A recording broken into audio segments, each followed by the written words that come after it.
My name is Xoài. I'm a writer, I'm a creative person, I'm a third culture kid. I grew up in 8-ish different countries. Sometimes I'll say I'm from everywhere, but I'm also from nowhere.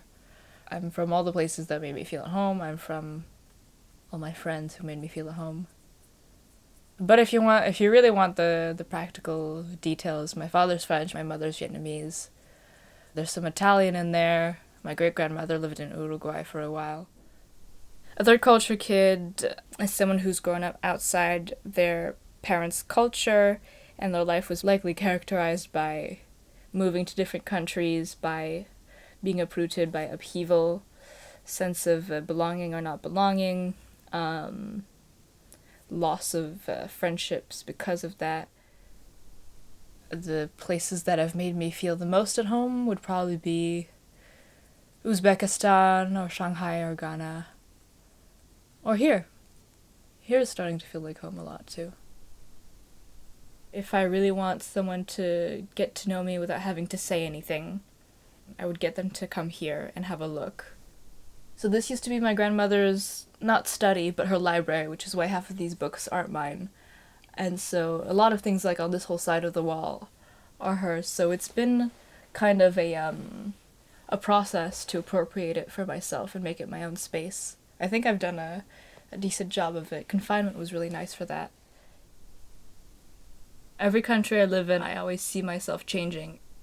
It's easier to see like, oh, when I lived in Ghana, that was my transition into being a storyteller and being very imaginative. When I moved to Uzbekistan, that was a transition into becoming a teenager and being more studious and sort of leaving a part of my childhood behind. And so I think moving here has been like that in many ways.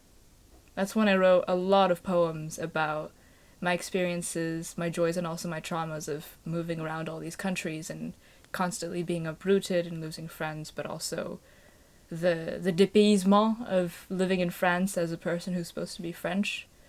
So the transition went into processing a lot of these stories. And so you see them, I guess, in these walls. There's just memories from everywhere here. And there's also, I'm starting to see the new memories emerge from my time here in France. There's a lot of things from Uzbekistan. There's some things from Indonesia, things from China. People who are from these countries wouldn't recognize them, but they're memories specific to me. It's a place where I feel like I can be vulnerable. So I've had lots of times in here where I felt like it's okay to cry. It's okay to get drunk and cry. It's just a place where no one can bother me, and I've been very firm about setting my boundaries in this room, especially with my roommate. You know, when you go out into the world, wherever you're living, you kind of go directly into this mode, like, okay, I'm in France, I'm gonna be the girl in France. I'm in China, I'm gonna be the girl in China. And here I don't really have to be the girl in France or in China, which is why I liked confinement so much, because I could just be in my own little world. It was my own space that sort of didn't really have any frontières. It was okay for everything to be mixed up, because that's the way it's always makes sense to me. I've never been in one box. Sometimes you have to accept that you're not necessarily going to feel like you're at home. It's all about the journey and what you learn. Because there is no destination. Like, what is the destination in life? It's just death. Like, no one... there's no ultimate, like, oh, now I'm successful, and that's it, and that's the rest of my life until I die. Like, no, life is always happening. I think I started thinking a lot about the mathematical equation y equals mx plus c or something like that, and how c was the only constant. X was always the variable, which is funny because my name begins with an X, so it sort of felt like I was the variable, but then I was like, no, I'm still the same, and it's just my environment that's changing. But I would always say, okay, so what's c in this new context? What is the constant? And I always found comfort in the fact that the moon was always there, and it was always going through these phases of being full and being empty, and I can always count on that staying the same. And writing was another thing I could always count on. So sometimes when I felt bad, it sounds really silly now, but I would go outside and talk to the moon, because it just felt like a friend that was always there. Journaling was very similar to that. It was never really conscious. I guess I can take a step back and analyze it and say how therapeutic and cathartic it is to sort of just empty out everything you need to say. But yeah, there were always words in my head. It's nice to make them tangible. When you put them on paper, it's like, this is valid.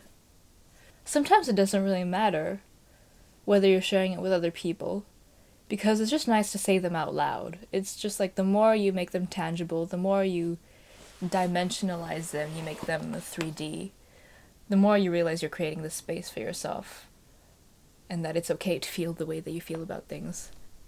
Relationships change so much, so that's what can be very tiring too when you're used to people moving around a lot or just phasing in and out of the rotation of your life. It can be, you can go through moments of feeling like you can be yourself with them, and then through moments where you feel like that time has passed and it's time to move on to opening up to other people. It can be hard. Sometimes those people will come back and sometimes they won't, and you've sort of unloaded whatever it is you've had to give away onto them, and maybe it's helped and maybe it hasn't, but you don't really know.